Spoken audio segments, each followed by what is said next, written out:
Bonjour. Comme vous le savez, ça fait plus de 10 ans que j'analyse les tendances économiques du marché.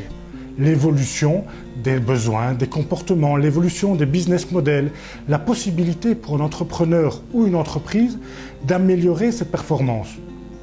Pour ce faire, il existe plein d'opportunités. Et depuis quelques années, j'entends de plus en plus parler de marketing relationnel, marketing de réseau, de multi-level marketing. J'ai voulu en savoir plus. Et donc j'ai interviewé différentes personnes. Il y a des personnes qui trouvent ça extraordinaire et qui sont devenues riches comme Crésus grâce à ça. D'autres qui trouvent que c'est vraiment de l'arnaque, qui ont perdu de l'argent ou qui ont peur vraiment de ce réseau, de ce modèle, en pensant que c'est illégal. Je n'aime pas les extrémistes. Et donc, je voulais en savoir plus avec une personne entre les deux, sans doute. Et j'ai le plaisir aujourd'hui de recevoir Muriel van der Stocken, qui est dans le MLM depuis plusieurs années, sans pour autant rouler en Porsche, mais qui parvient à en vivre. Et donc, je voulais avoir son ressenti par rapport à ça. Bienvenue Muriel. Merci. Différentes questions auxquelles j'espère tu vas répondre honnêtement. Avec plaisir. J'ai envie de commencer par cette question d'illégalité. Qu'en est-il? Alors la vente directe est parfois mal perçue et souvent assimilée à des systèmes illégaux, à des systèmes pyramidaux, c'est le mot qui revient souvent. Pour s'assurer qu'il ne s'agit pas d'un tel procédé, il faut absolument s'assurer de l'une et l'autre chose. Il faut que la personne qui vous affilie ne soit pas plutôt rémunérée sur vous, mais bien sur votre chiffre d'affaires. Ça, c'est la première chose qui est immensément importante.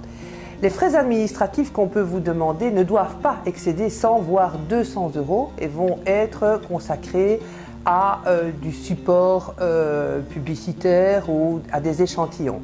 La troisième chose, c'est qu'il faut que les produits que vous allez conseiller détiennent un réel potentiel de vente.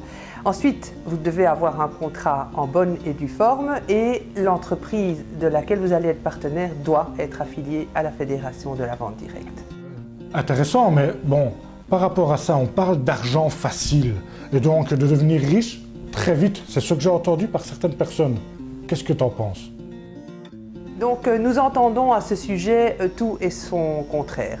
Certains vont vous faire miroiter des revenus extraordinaires, des voyages au bout de la terre, des voitures fabuleuses. D'autres vont considérer que c'est une totale escroquerie.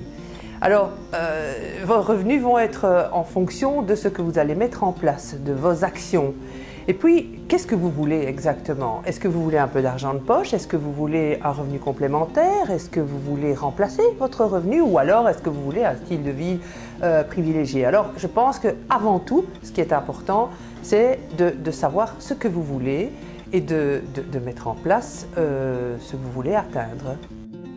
On parle d'un statut bien particulier, de la vente directe. Est-ce que c'est juste être indépendant? Est-ce qu'il faut créer une société? Est-ce qu'on peut faire ça comme indépendant complémentaire? Qu'est-ce qu'il en est exactement?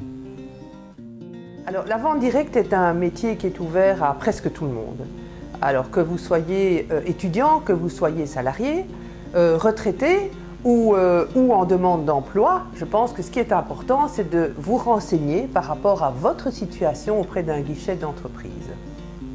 D'accord, mais en fait, votre vie, c'est juste de la prospection. En permanence, c'est prospecter, vendre des produits, trouver des partenaires, etc. C'est pas gai, en fait. Avez-vous le sentiment de faire de la prospection à partir du moment où vous parlez d'un bon film, d'un bon resto, d'un bon médecin? C'est moins drôle, mais voilà, on le fait sans arrêt. Pourtant, vous en parlez avec enthousiasme, vous en parlez parce que vous faites de la publicité, entre guillemets, par l'intermédiaire du bouche à oreille. Pourtant, vous n'avez pas du tout le sentiment de prospecter, mais vous le faites quand même. Vous le faites parce que vous parlez de quelque chose qui vous passionne, mais vous n'êtes jamais payé pour.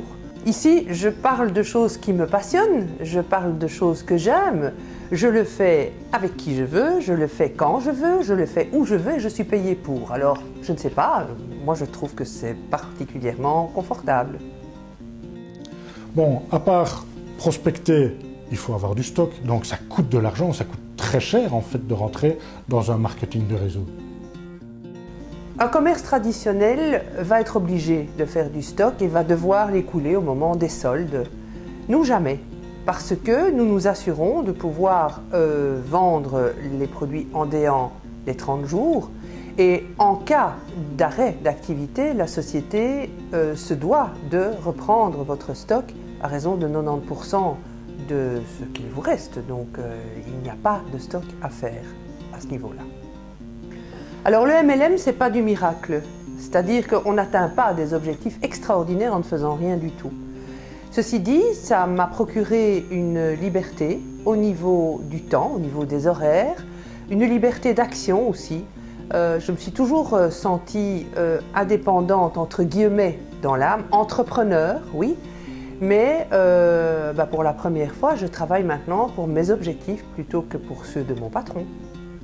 Voilà, j'espère que ça a pu vous éclairer par rapport à un autre business model. Ce n'est pas un nouveau business model. Moi, je le compare un peu à la franchise ou à d'autres possibilités de distribuer des produits. On se reverra sans doute très prochainement. Merci Muriel. Et à très vite sur notre chaîne pour d'autres interviews par rapport à d'autres possibilités de générer du business ou de développer votre entreprise.